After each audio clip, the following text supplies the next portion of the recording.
This channel does not promote any violent, harmful, or illegal activities. All content provided by this channel is meant for an educational purpose only. খালের ধার থেকে উধাও হয়ে যাচ্ছে গাছ। নির্বিচারে গাছ কাটা হচ্ছে হুগলির খানাকুড়ে। কয়েক লক্ষ টাকার গাছ পাচারের অভিযোগ।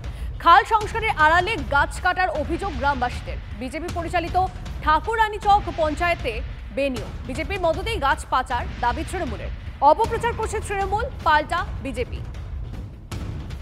অভিযোগ ছিল প্রথম সম্ভবত ৪ তারিখে ডিটেকশন হয়েছিল যে অনেকগুলো গাছ এখানে কেটে ফেলেছে, যেটা আমাদের রেঞ্জ অফিস থেকে এসে ওরা ডিটেকশনের পর ৫ তারিখে সম্ভবত সেই ৫ তারিখে ওটা গাছগুলোকে জিম্মানামা একটা দিয়ে গেছিল পঞ্চায়েত প্রধানের কাছে। যেহেতু আশেপাশে লোক পাওয়া যায়নি তাই ওগুলো রক্ষা করতে সাধারণত এরকমই ফলো করা হয়। হয় একজন রেসপেক্টেড স্কুল শিক্ষক, পঞ্চায়েত প্রধান, কাউকে দেওয়া হয় যে এগুলো রক্ষা করবেন। তারপরে আজ ৭ তারিখে ডেট দেওয়া হয়েছিল।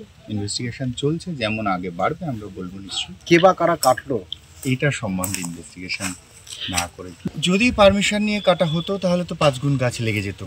যেহেতু পারমিশন নিয়ে কাটা হয়নি তাই আমি আশা করব এর পরবর্তীতে পঞ্চায়েত এবং অন্যান্য দপ্তর, বন দপ্তরের সাহায্য চাইলে অবশ্যই আমরা এসে প্ল্যান্টেশন করব। এটা একটা সংগঠিত অপরাধ, এটা কোনো একজনের পক্ষে হয় না। এটার মস্তিষ্ক বহুজন মিলেই এই মস্তিষ্ক, এবং কোনো বড় মাথাও আছে নিশ্চয়ই এর পেছনে।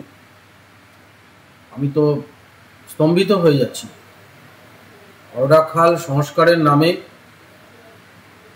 ৩ শতাধিক গাছকে এভাবে মৃত্যুবরণ করতে হবে। হত্যালীলা সংগঠিত হয়েছে। এটা যেরকম মানুষকে মারার সমান অপরাধ। মানুষকে মারা, মানুষকে হত্যা করা যে ধরনের অপরাধ, এতগুলি বৃক্ষ নিধন সেই একই ধরনের অপরাধ। তদন্ত চলছে, তদন্ত নিশ্চয়ই সেটা রিভিল হবে। পুলিশ আধিকারিকরা তদন্ত করছেন, ফরেস্ট ডিপার্টমেন্ট তদন্ত করছে। আমাদের যে কাজটা ছিল আইডেন্টিফাই করা, আমরাও সে কাজটা করে এসেছি।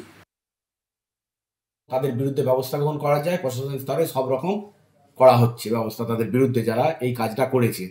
এবং ঠাকুরানীচক জিপি প্রধান উনি দুরকম কথা বলছেন, যে আমাদের ফরেস্ট অফিসার বলেছেন যে আমাদের জিম্মায় রাখতেন, কিন্তু ফরেস্ট অফিসার কোথাও জানানো হয়নি। গাছ কাটতে গেলে কিছু নিয়ম আছে, ভূমি দপ্তরে জানাতে হয়, স্থায়ী সমিতিতে পাস হবে, তার রেজুলেশন কপি যাবে ভূমি বন দপ্তরে, গাছ কাটা হবে। এখানে কোনো নিয়ম মানেনি, না মেনে বেআইনিভাবে সম্পূর্ণ কিছু লোক লুট করার জন্য এই গাছগুলো কেটে অসাধু উপায়ে বিক্রি করে আর্থিক লেনদেন করার জন্য কিছু লোক এর সঙ্গে যুক্ত করেছে। কিন্তু ওই এলাকার যে প্রধান আছেন তার উপরে দায়ী বর্তায় ওই এলাকায় যদি কোনো ঘটনা ঘটে।